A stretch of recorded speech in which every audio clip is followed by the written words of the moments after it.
Mga kababayan, ayoko sanang maggawa-gawa na ng mga content na magagamit ng utak. Pero gagamit tayo ng konting utak. Kamakailan lang ay lumutang ang video na ito na ginigisa ng Congress itong si Ombudsman Martires. Ipinaliwanag ni Ombudsman Martires na kapag hiningian mo ng resibo ang confidential funds, yun ay hindi na confidential. Ipinaliwanag niya rin kung paano lumalakad ang mga intelligence officers. Siyempre may gastusin ng mga ito. Ang sabi niya pa, para hindi natin pagawain ng confidential funds, di alisin nyo sa aming budget. Ganun lang kasimple. So bakit nga ba gigil na gigil sa confidential funds itong mga buwaya rito sa Kongreso? Pero bago yon, tanong ko lang, ito bang kagalang-galang na si Samuel Martires ay kinontempt ba ng mga buhaya na yan? Hindi nila kaya. Hindi nyo kayang mga buhaya kayo. Alam nyo, ganito kasi yan.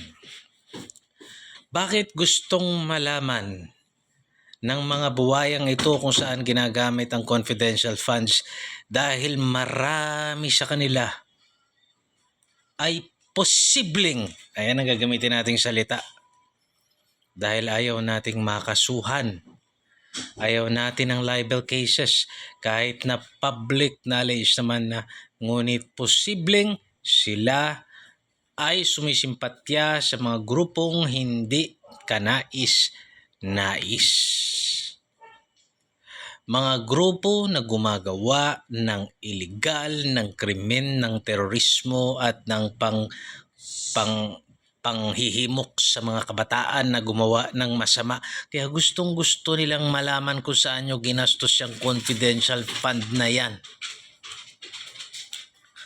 Okay, so mga kababayan, gising na sa mga kababayan kung walang utak, naway tubuan kayo ng utak at sana ay maintindihan ninyo na may dahilan kung bakit tinawag na confidential funds yan. May mga bagay na classified, may mga bagay na hindi natin dapat malaman dahil pag nahalaman ito ng publiko, mahihirapan silang labanan ang mga masasamang elemento sapagkat ang mga masasamang elemento hindi naman natin alam ang modus niyan lahat, hindi ba? Hindi naman natin laging alam yung safe house niyan, di ba? Gumagamit tayo ng intelligence funds para alamin kung nasaan yung mga yan, sinong kakampi ng mga yan, etc. etc. Kaya hindi nila dapat malaman. This is a matter of national security. Ngayon, yung mga magpo-propaganda pa laban sa taong ito ay talagang nuknukan ka na ng ub-ub. At sino mga magpo-propaganda palaban sa mga Duterte ay nuknukan ng epal.